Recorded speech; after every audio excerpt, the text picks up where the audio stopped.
The old farmhouse in Harrisville, Rhode Island, seemed peaceful at first, a deceptive silence that held its breath in the darkness. The Perron family had no idea what nightmares lurked within its walls. The first few nights were merely unsettling. Doors creaked when no one was near. Distant whispers echoed through the hallways, and an icy chill wrapped around them like unseen hands. Then, the shadows began to move. Carolyn Perron awoke to the sound of furniture dragging across the floor. Yet nothing was out of place. Little April spoke of an unseen friend named Rory, whose laughter echoed in the night. The air thickened with an unexplainable stench, a putrid mix of rotting flesh and sulfur. Clocks stopped at 3:07 a.m. every night. Then came the banging, loud, violent, insistent. The family dog refused to enter the house, whining in terror. Lights flickered, and the temperature plummeted in seconds. One night, Christine woke up screaming, paralyzed as a shadow loomed over her bed, whispering in a guttural voice. The house was alive, and it had noticed them. The nights turned violent. Carolyn awoke with bruises and deep scratches, as if unseen claws had raked across her body. The mirrors reflected things that weren't there: twisted faces, hollow eyes, and shadows standing too close. The children saw figures in the corners of their rooms, watching, waiting. The stench grew stronger, suffocating them as if the very walls were rotting. Then, Bathsheba made herself known. A grotesque apparition, her decayed face twisted in rage, appeared at the foot of Carolyn's bed, her voice a shrill whisper, "This house is mine." Carolyn's body convulsed, lifted off the ground by unseen hands. The screams shattered the night. The family sought help, but the spirits would not be banished so easily. The Warrens arrived, and with them, a seance that would shake the house to its core. Carolyn's body contorted, her mouth stretching in a silent scream as Bathsheba's spirit latched onto her, claiming her soul. The walls trembled, the chandelier swung violently, and a bone-chilling wind howled through the house. As the Warrens chanted, Bathsheba shrieked in agony, her form flickering in and out of existence. And then silence. The air was still, but the house had not forgotten. It never would. The Perrons fled, leaving the cursed house behind.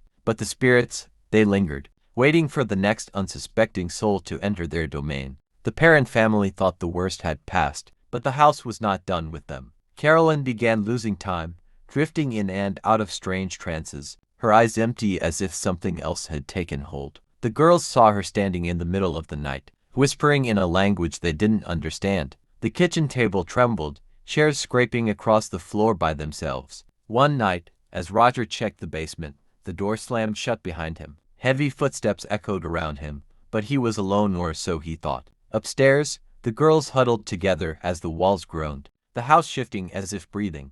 April's unseen friend, Rory, no longer played, he only stared. The air was thick, pressing down on their chests. Carolyn's reflection in the mirror no longer matched her movements. Christine woke again with scratches on her arms, her sheets torn. Then, one by one, the children began seeing Bathsheba in their dreams, standing at the foot of their beds, whispering their names. Roger refused to believe, but Carolyn knew she could feel Bathsheba inside her. Her body ached, bruises forming in the shape of clawed fingers. Her voice sometimes changed without warning, her words venomous and cold. The house pulsed with an invisible energy, watching, waiting.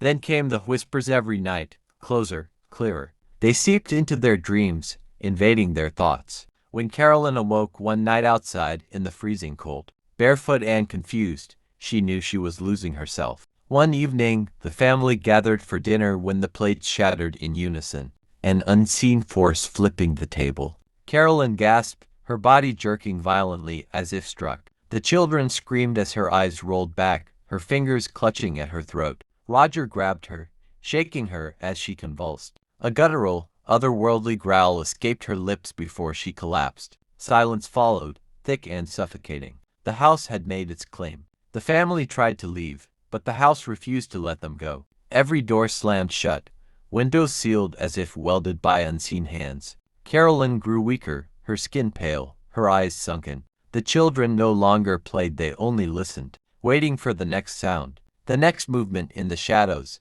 The air was filled with a static hum, a presence lingering just beyond their sight. Then, on a stormy night, the power failed, plunging the house into darkness. A single candle flickered in the living room where the family huddled. A deep, rasping breath echoed through the house, growing closer. The candle's flame bent unnaturally, stretching toward the ceiling. Then a crash. A dresser flew across the hallway, missing Roger by inches. Carolyn stood rigid, her head tilting unnaturally as a smile twisted her lips. "It's time," she whispered in a voice that wasn't her own. Desperation gripped Roger as he gathered the children, his hands shaking. Carolyn's body twitched, her eyes rolling into darkness as Bathsheba took hold. The house moaned as if it were alive, the walls stretching, cracking. The Warrens had warned them the spirit wanted control, and tonight it would take it. Andrea screamed as the air around them turned suffocatingly dense. Pressing against her chest, April clutched her doll tightly, whispering a prayer that was drowned out by Bathsheba's laughter. The Warrens returned, armed with relics, prayers, and unwavering determination. As they set up their ritual in the parlor, the house fought back. Books flew from shelves, chairs lifted off the ground, and the wind outside roared through the shattered windows. Bathsheba's face flickered through the mirrors, watching, mocking. The exorcism began, each word of Latin met with unearthly shrieks. Carolyn's body writhed, her veins blackening, her fingers clawing at her own flesh. The floorboard split open, revealing something dark, endless. Then, with a final, deafening scream, Bathsheba's hold weakened, but she would not go without a fight. A putrid gust of air exploded from Carolyn's mouth as her body convulsed, slamming violently against the ceiling. Roger screamed her name, but the voice that answered back wasn't hers. "She's mine," Bathsheba hissed, her voice a chorus of wailing souls. The Warrens chanted louder, their crucifix trembling in Ed's grasp. The walls of the house shook, plaster cracking as the entity inside Carolyn fought to remain. Lorraine's eyes widened. She saw it. A dark figure, its limbs impossibly long, its face hollow and eyeless, loomed behind Carolyn's floating body. It reached for her, its bony fingers wrapping around her skull. With one final incantation, a blinding light erupted, forcing the shadow backward. Carolyn collapsed, her body limp, but the house still breathed, and its hunger was far from sated. The house seemed still, but an eerie presence lingered in the air. Carolyn gasped awake, her eyes darting around the room. Ed Warren stepped closer, his face pale. "She's still here," Lorraine whispered. A low growl rumbled from the basement. The fight was far from over.